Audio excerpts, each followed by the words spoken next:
ధనుష్ ఎందుకు ఏడుస్తున్నావు ధనుష్? నాకు ఇదేంటో తెలియటల్లా. నువ్వు 10 టైమ్స్ చెప్పావు, అయినా గుర్తు రావట్లా. అడిగితే నువ్వు తిడతావు. ఏం చేయాలో అర్థం కావట్లా. ఇది మాత్రం గుర్తు రావట్లా. అసలు నేను ఇప్పుడు ఏమన్నా అన్నానా నిన్ను ఏడవటానికి?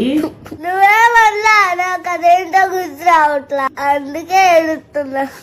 ఎంత వరస్ట్ కూడా ఇదైతే అస్సలు గుర్తు రావట్లేదు. ఏడిస్తే గుర్తొచ్చిద్దాయింది ధనుష్.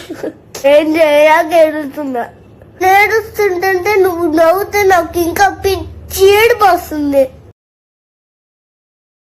ఖడ్గము.